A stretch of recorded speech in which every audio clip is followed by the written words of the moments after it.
What's up YouTube, Amisbro here, and for this video we're going to be covering another anime. Yeah, we've been doing a lot of these, haven't we? Well, this one's actually a relatively short one, about 13 episodes in length, and it is referred to as Gakuen Heaven, Boys Love Hyper. Now, I'm going to tell you that, yes, it's a BL anime.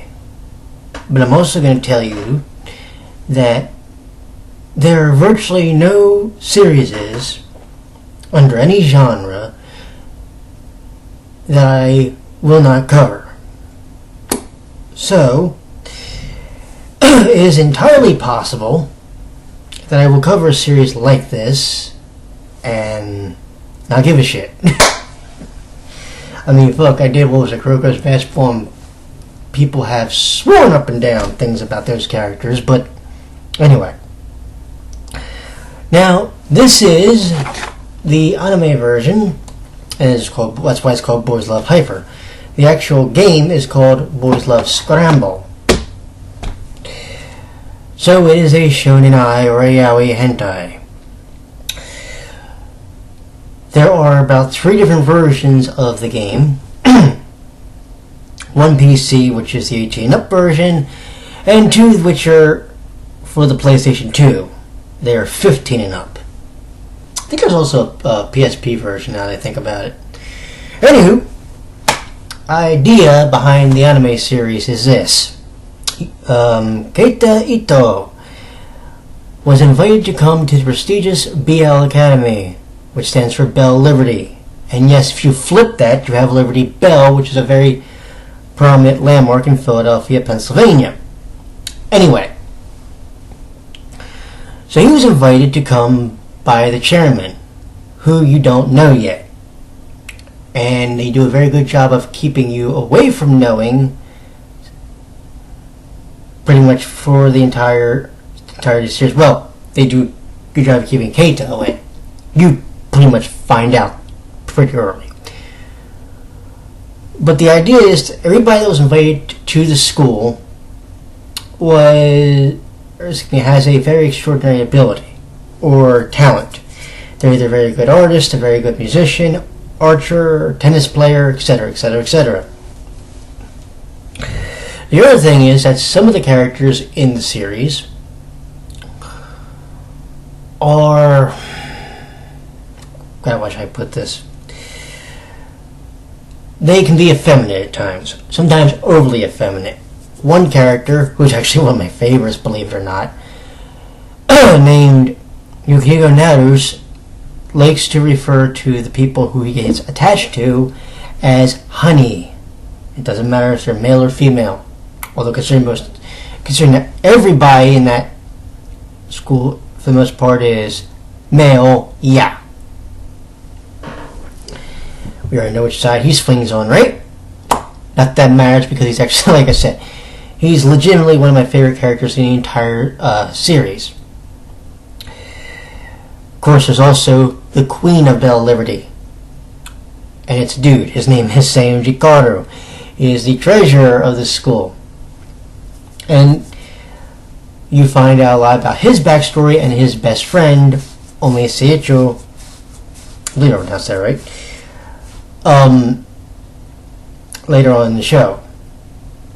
And the show actually does a really good job of developing all the characters, including, well, the two main ones that really do a really good job of, outside of, say, Keita and Endo, are in fact Seiyunji and Omi. Because it tells you how they even got into the school in the first place, and why they're specifically working a certain position, which I will not tell. You have to watch the show to find out. Now, it is 13 episodes. Most otome or animes based around boys love have been, at least the ones that I've seen more recently, have been around 12, 13 episodes long. This one is no exception. But they do split the show up into essentially 3 arcs. Okay? The first arc, the first 3 episodes, basically introduce you to all the characters within the actual series itself.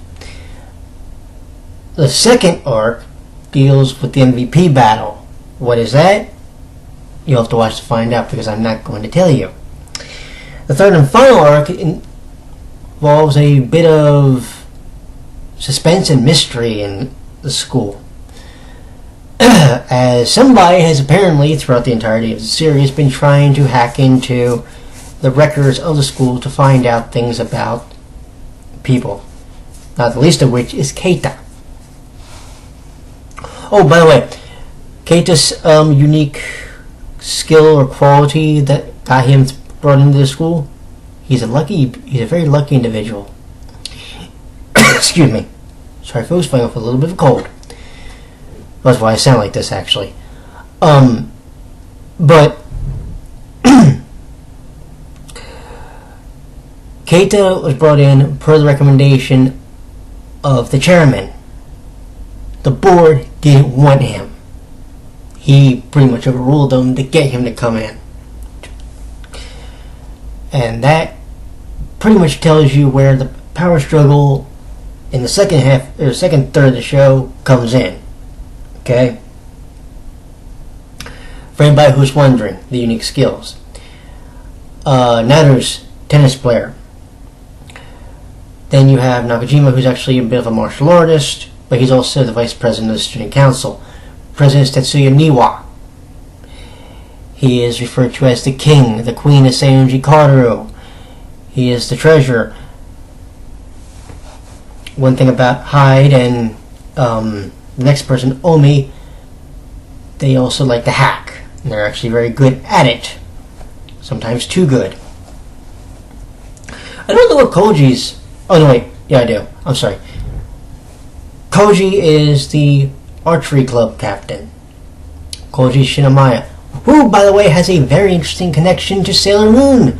The guy who was the voice actor for Shinomiya appeared in just about every season or movie of the Sailor Moon franchise, save one.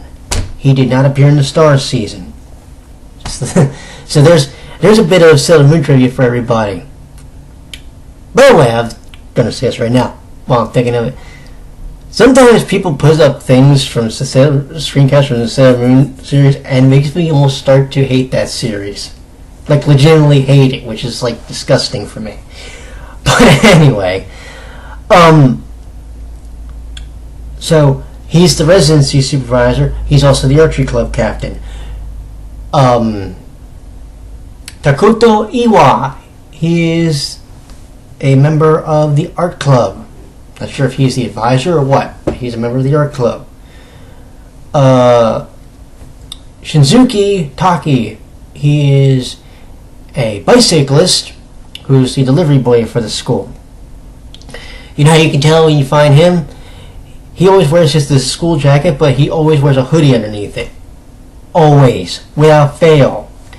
There are 2 characters that were invented, I think, for the specific... 2 characters are specifically invented for the show, because I don't remember them ever being listed for anything else. Their names are Wataru and Takaru. They are twins, and the way you can tell them apart is which eye is covered. One has their left eye, one has their right eye. For anybody who wants to bring a resemblance, okay, yes, they are pretty much like the characters from, say, I don't know, Brothers Conflict, Tsubaki and Asuza Hasahina. Which is, by the way, a series I've never actually reviewed for the channel, which I may do for y'all at some point, because I've already done it on my Tumblr blog. But they, at first, resent Keita because of the fact that he's in the school in the first place. When you find out they start to grow a little bit fonder of him, much like everybody else in the goddamn school pretty much already did. Say the vice chair. But we'll find out. All in all, as a whole, We're talking 13 episodes and 4 discs. In case anybody's wondering, the first disc is the longest. It is 4 episodes. And then it goes bang, bang, bang, the remaining 3 discs. Now, when I first bought the series, it was in 2008. Okay? This series, just for anybody wondering, anime-wise, is about 8 years old. It came out in 2006. The animation actually is really good for what it was back then, and that's the one thing I always have to remind myself. You know, I never take off for animation, because the older a series gets, the more you may notice things, and you try not to completely just lambast a series for it, unless it looks so goddamn atrocious that you just have to. I do want to mention something that's kind of interesting. It's not on this disc. On disc 4, I'm sorry, something very interesting happens. The audio isn't synced up with the video properly. Now, I don't know what happened, but I think it has something to do with transferring the episodes over.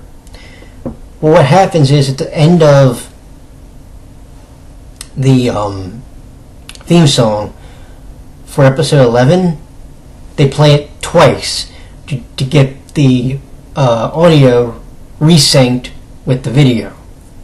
So this way the entirety of the episode isn't somebody saying something, but the subtitles you're reading are like from 20 minutes ago. I'm surprised no other series has ever done that. I don't know if that's ever happened with other series, but it happened with this one that I know of for sure. And that was kind of interesting. So there's that technical aspect that I thought I should bring up in case anybody does buy the series, which I do recommend. I know you can get it off of Amazon. And I also want to mention something else. If you're going to watch the series, and especially if you're watching on a big HD television, and you're using the subtitles, these subtitles have jaggies on them. What I mean is, when you're looking at when you're reading the subtitles, the letters will end up crooked or jagged. That's just because of the television. Now, if you're watching standard definition and you still have the jaggies, that may be an entirely different problem that I'm not aware of, to be honest. But here's the question: how is the show? Story-wise, it's not bad. The fact they're able to do 13 episodes and they were actually able to do 3 arcs, which were actually really good, is something that needs to be applauded, because there are some animes which were given 12 episodes and they completely fuck it up. It just happens. And, you know, is it the caliber of, say, Kuroko's Basketball? No. But we're not going to judge even on that level, because they're 2 different genres. One's a sports anime, the other, this one, is a BL anime, boys love. So, keeping that in mind, yes, it's a recommendation. I'd say about, if we're doing on a star rating, I gave it, originally when I reviewed it on Amazon, a 5-star. Now, if I was reviewing it now for Amazon, maybe about a 4, 4.5. But that's still not bad. It's really good. The story is fine. The characters are likable for the most part. Although I want to end up punching Endo in the mouth about 500 times. The whole show. And the sad part is, right? Okay.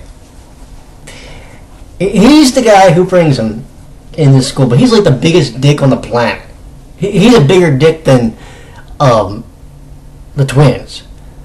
Netters is the guy that falls in love with Keita. Like, head over heels. Legitimately. Okay? And then you have Kaoru. Kaoru is the guy who told Endo, if you don't make your move now, I'm going to claim him. He basically told him, you start dating this kid or I'm taking him. And you know what? There's a couple times, especially towards when there's the one part where Kate is debating emailing the chairman, and Kaoru easily at that point became one of my all-time favorite anime characters. He's up there easily in the top 5. Okay, and that's not a joke. There's no punchline here. He's easily one of them. So, on that note, yes, this anime is about, if you ask me to do a star rating, 4 out of 5, 4.5 out of 5, easily watchable by anyone. And if you're even thinking that you're going to get turned off by the fact that, oh, well, all the characters are boys, it's a completely whatever anime, no. You'll enjoy it. I did. The first time I watched it back in 2008, I enjoyed it. 6 years later, I'm still enjoying it. So,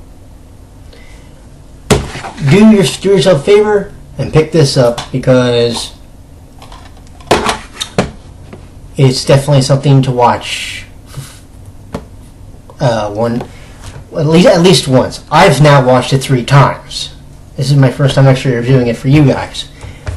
Now, speaking of, Thursday night, tomorrow we have off. Thursday night, somebody's name got wrote in it, and they're going to die. Who is it? We'll find out, because we're opening up the Death Note. And I've already been told this is a very good series. We'll see just how good Death Note actually is. Because Thursday, that's where we're going. And we'll be there for about 8 days. Then, well, Amanda, unless we'll give you the rest of the schedule. Then, more than likely, we're going to be doing Akira, or getting ready for Akira. And then, how guilty are you? The Psycho-Pass is coming. That's right, kids. Actually just got that in the mail today. So, 3 series, or 2 series and a movie are going to be done. And we already know that the movie is going to be done on May 27th, Akira, the one that I have promised. So, with that in mind, you all have a great night. And hopefully by next time I'm recording a video, this is a lot better. You all have a good day now. Take care.